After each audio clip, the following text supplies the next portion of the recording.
So today, as we follow the way of the heart, a new way, a new name, and we honor the ceremony that we do annually at the beginning of the year, the white stone ceremony. And I just want to make sure everybody has one of these. And what I'm going to invite you to do is to hold it in your hand during this time. Because the conversation and the ceremony are merging into one, and you will be guided perfectly throughout this conversation. But infuse it, maybe place it to the heart from time to time, and to just invite and invoke within the self, the divine awakened self of your being, that divine idea, that spark of the divine that is within your own consciousness, your own heart. And that is the voice that calls you at this time. It is this voice. It is the voice that is connected with the creator of all that is, and that which created you and me, in a unique and divine way. And so it will call you by your very own name. And it will whisper in your ear a new name if you are to take a new name this year. It will perhaps whisper in your ear or tug at the heart and not leave you alone, and probably hasn't. And so prior to this moment, you probably have heard this calling. Otherwise, I'm not sure that you'd be sitting right here. But something's calling you, and so we heed the call this day. And that this ceremony and this service doesn't just come plopped at the beginning of the year. It is based upon something we've been cultivating for weeks, for months, for lifetimes. And so here in this community, in this sanctuary, we have been through our Advent season, welcoming and approaching the birth of more Christ within our being. That divine identity, that aspect of that spark of the divine, that is what we called forth to birth within our own consciousness, to cultivate it more, to focus upon that more. And we had Christmas, where we celebrated the outward and the inward Christmas, ever remembering that a divine identity seeks to emerge as each and every one of us. And that's what we called forth to birth. And we had Christmas Day, Christmas candle lighting, and then Christmas Day. And then last week we did a burning bowl. And we released that which no longer served us, that from the past which we were saying, you know what, no more, get thee behind me. This is no longer the focus of my life. It was some sort of fear, something born in fear, something born in regret.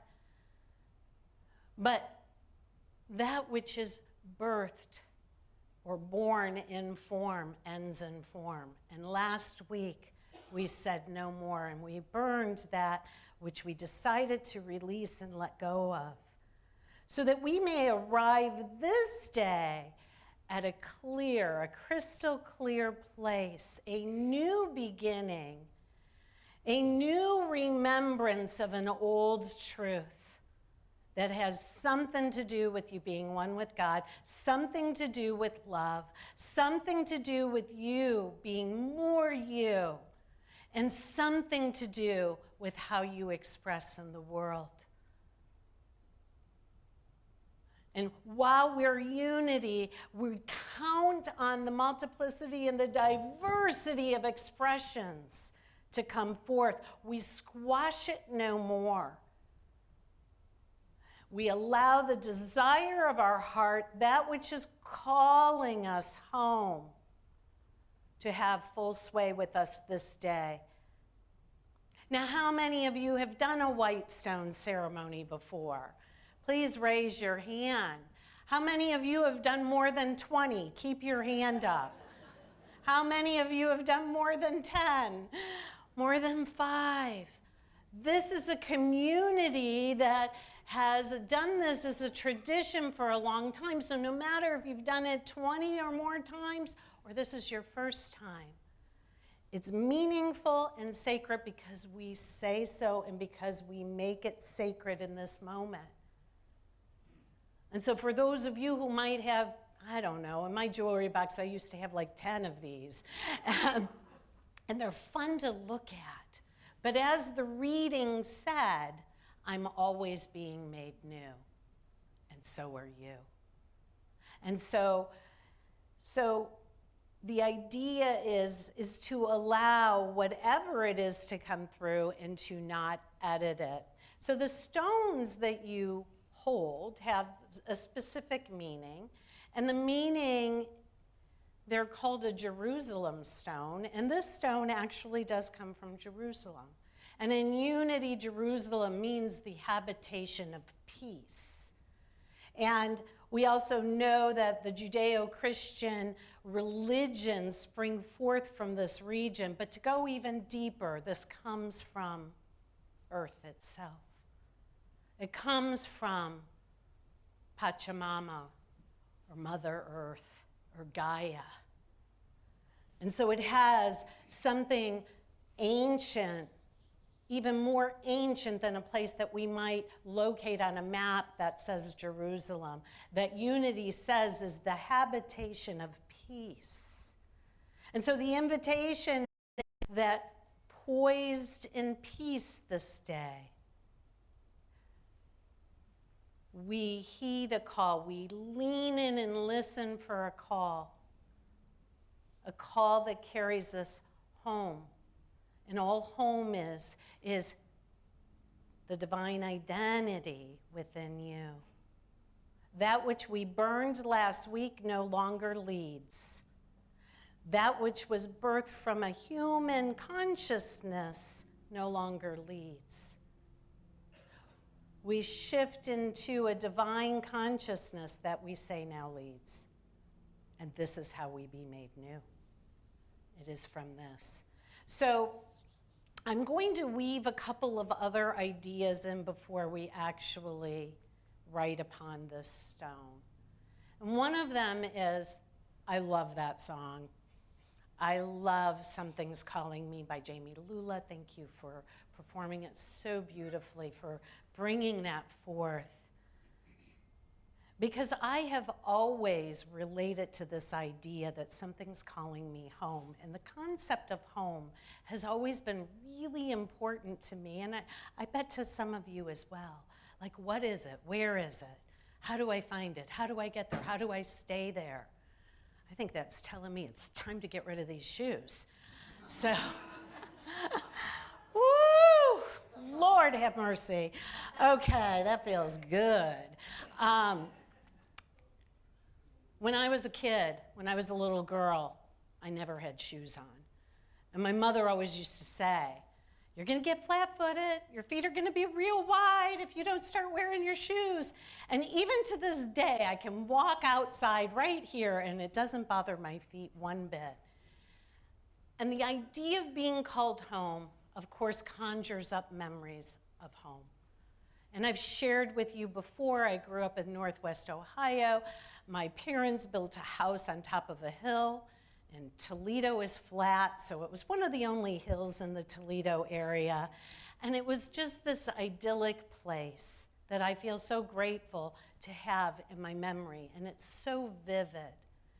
And this home was on a lot that had a backyard, and the backyard went into the woods. And to this day, nobody's built back there because it's a metro park. And so when we were little and we were kids, especially when it was warmer outside, we go out through the kitchen, through the back porch, there was a screen door that would kind of go open and close, and it would slam behind you. And as we'd be running outside, we would run right past all of the things in our backyard. There was a tetherball court, there was a swing set, and we go right past all of that. Oh, there was a playhouse too. And we go right past all of that because where we wanted to be was in the woods. And as the door was slamming shut, my mother would say, "Don't go in the creek." And where do you think we were going? We were going right into the creek because Swan Creek ran right behind there, and it was so beautiful, and it was filled with so many adventures.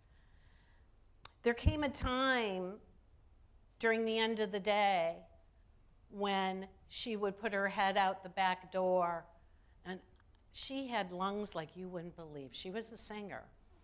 I did not inherit her gift. However, she would call out our names.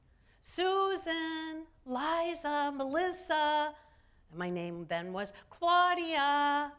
Time to come home. And when we heard that, we dropped everything that we were doing. And I knew that I was being called home. I knew where home was, and I knew what to expect when I got there.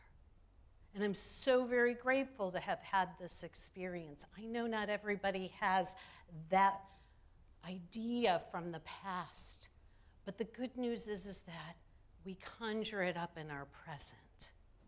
It is merely a symbol of something that is an aspect of heaven. Now, we would come back home, and as I said, we knew what to expect, and we all grew up, and we went away and into our lives. And one of the things I realized is, like, I can't go back to that home. That home, it still exists, but somebody would be very upset if I tried to come in because other people live there now. It's not my home anymore. It's not our home anymore. While it is infused with all of the experiences and lessons, it's somebody else's home now. And I've evolved and moved on in consciousness. And so then the question sometimes has been in my early adult life, where is home? And so we embark upon a journey called the way of the heart. And you've heard that home is where your heart is. Home is where love is. And guess what? We carry it around with us all the time. And that if we heed the call of our own hearts, we cannot be led astray. It carries us in directions we may not know of and we may not trust. But if we begin to explore walking in that direction, we look back on our life and we go, oh my gosh, that led me perfectly here. And here is where I know home is. And here is where I know that my divine identity is, and that that's what calls me home now. Last year, I was very clearly inspired to start using my middle name, René. And I love you because you all complied very easily. It was like, wait, you're not Reverend Claudia anymore? No, you're Reverend René. Doesn't that even sound better, Reverend René? And so I took that name, which is my middle name, because I grew out of my first name. I grew out of what it meant for me. And I grew into this idea of embracing my divine identity more fully. René means bringer of light. It means illumination. Claudia, no matter where you look it up, means lame.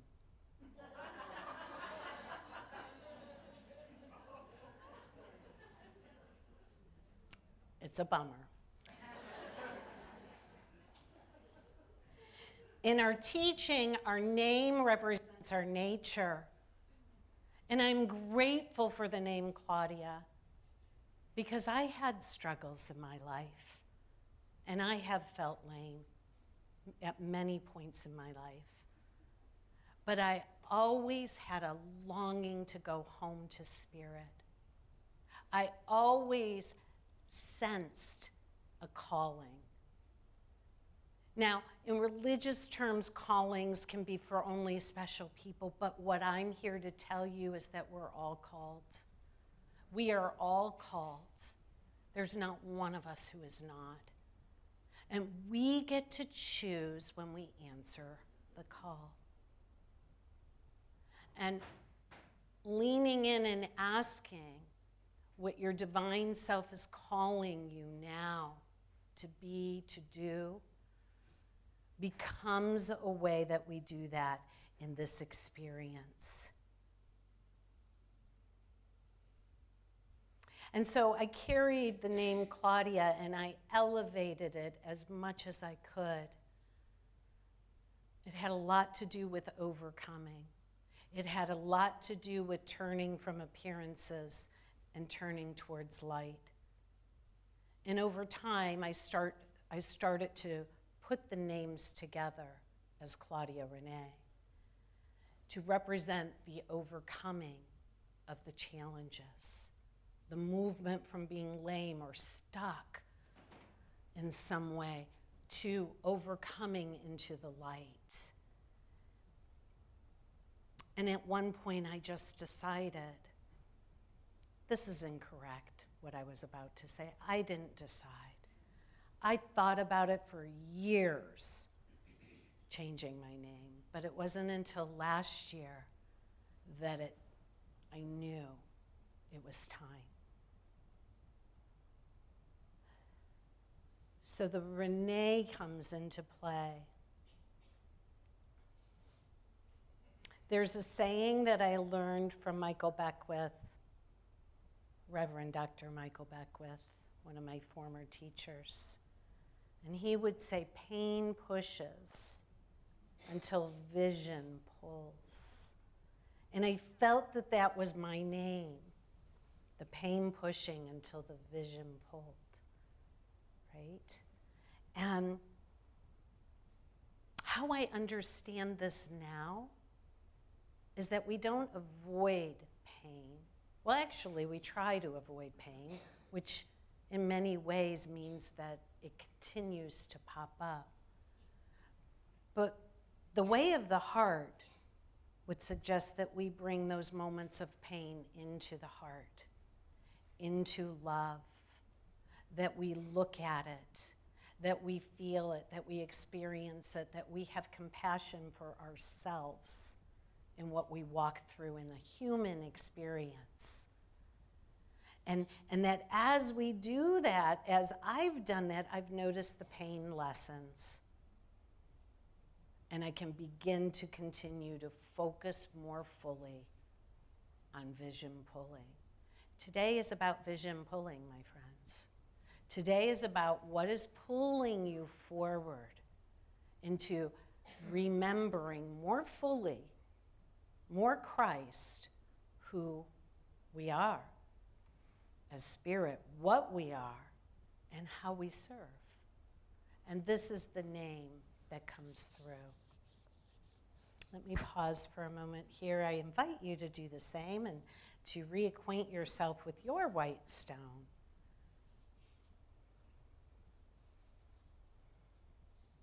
I've had to remember this story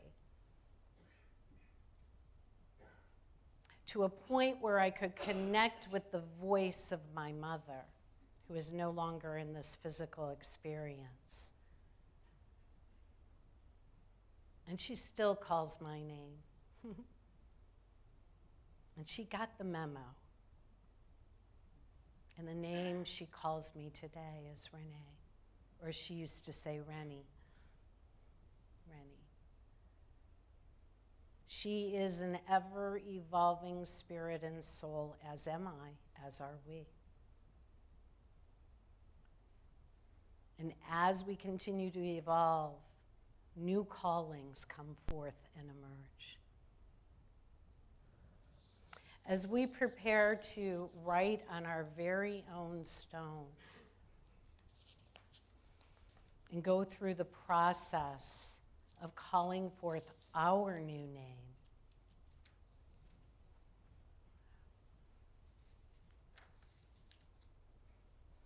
which this comes and is based out of a quote in Revelation,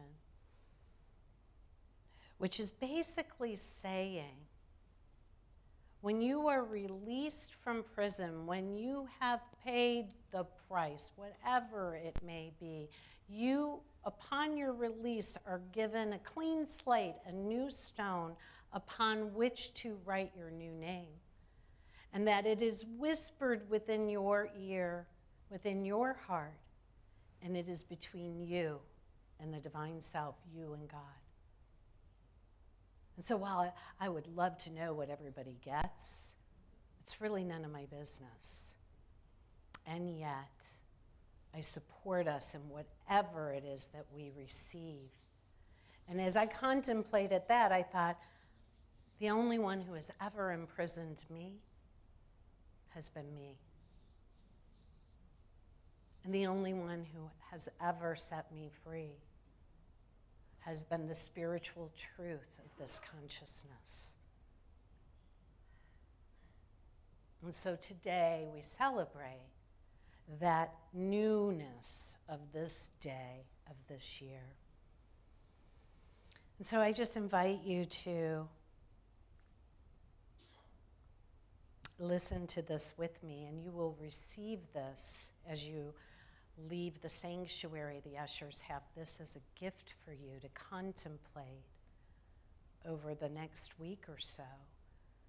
Because should you not receive something today, I invite you to continue to sit with this in your own meditation until something reveals itself to you. This is The Call.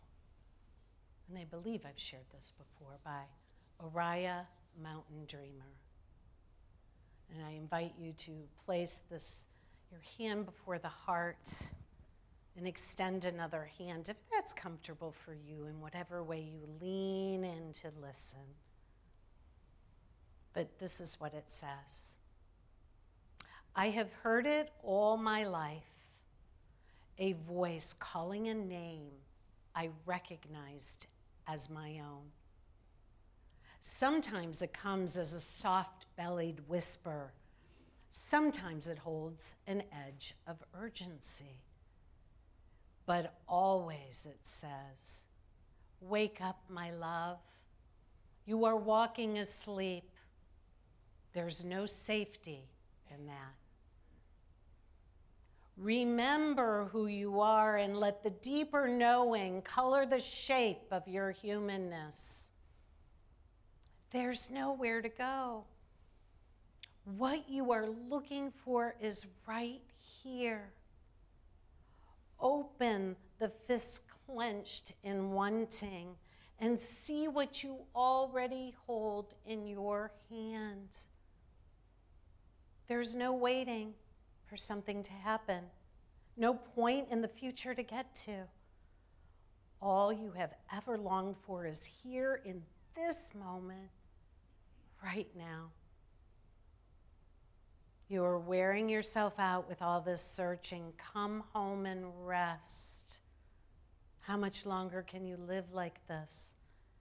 Your hungry spirit is gaunt. Your heart stumbles. All this trying. Give it up. Give it up. Let yourself be one of the God-mad, faithful only to the beauty you are. Let the lover pull you to your feet and hold you close, dancing even when fear urges you to sit this one out. Remember, there is one word you are here to say with your whole being. When it finds you, Give your life to it. Don't be tight-lipped and stingy. Spend yourself completely on the saying. Be one word in this great love poem we are writing together.